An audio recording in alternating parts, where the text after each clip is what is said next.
அவ்வளவு சாட்டிஸ்ஃபைடு. கர்த்தர் நடத்துகிறார் அன்றைக்கு ஆராதனையை. அந்த பாஸ்டர் லீட் பண்ணணும், ஆண்டவர் அந்த ஆராதனை ஆண்டவர் லீட் பண்ணணும். அந்த ஆராதனையில் கர்த்தர் கூட இருக்கணும், ஆண்டவர் அதை லீட் பண்ணணும். ஒரு சரியா நான் சொல்லுவேன், ஆராதனைக்கு எதையும் ஆயத்தப்படுத்த வேண்டியதில்லை. எதை ஆயத்தப்படுத்தணும்னா அவனை ஆயத்தப்படுத்தணும்.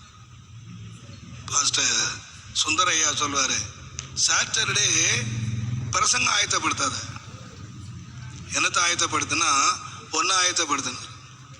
ஆயத்த நாள் பிரசங்க ஆயத்தப்படுத்துற நாள் இல்லை, ஒன்னு ஆயத்தப்படுத்தணும். நான் சாட்டர்டே வெளியே போக மாட்டேன், நீங்க 1000 ரூபா வெளியே போக மாட்டேன். நான் 41 வருஷம் ஆச்சு இந்த ஊழியத்துக்கு வந்து. சாட்டர்டே நான் வெளியே போயிருக்கேன்னா ஏதோ 1-2 தவிர்க்க முடியாம போயிருப்பேன். தவிர்க்க முடியாம என் வீட்டில் கூட பேச மாட்டேன், வீட்டில் கூட யார்ட்டையும் பேச மாட்டேன். அமைதி சாமியார் மாதிரி உட்காந்துரும். ராத்திரி எல்லாம் உட்காந்து என்ன நீர் கிரியை செய்வதற்கு ஆண்டவரை என்ன ஆயத்தப்படுத்தும். நான் நீர் ஆயத்தப்படுத்தி நீர் பயன்படுத்தணும். பாருங்க, நீங்களும் அப்படி இருக்கணும்.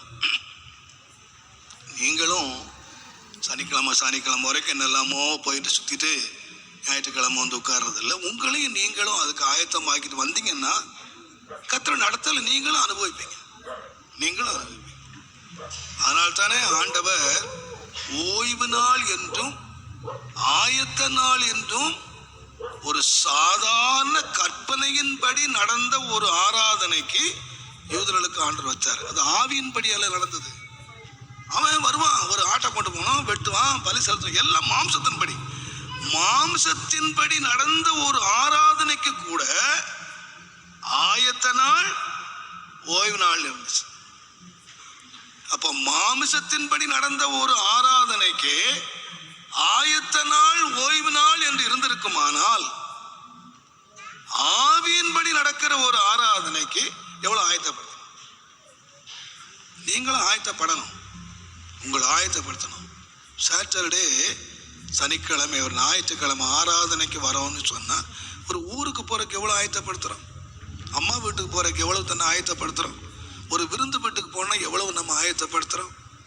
தேவனை சந்திக்க போறோம், யாரை சந்திக்க போறோம், அந்த பயத்தோடு வர்றோமா?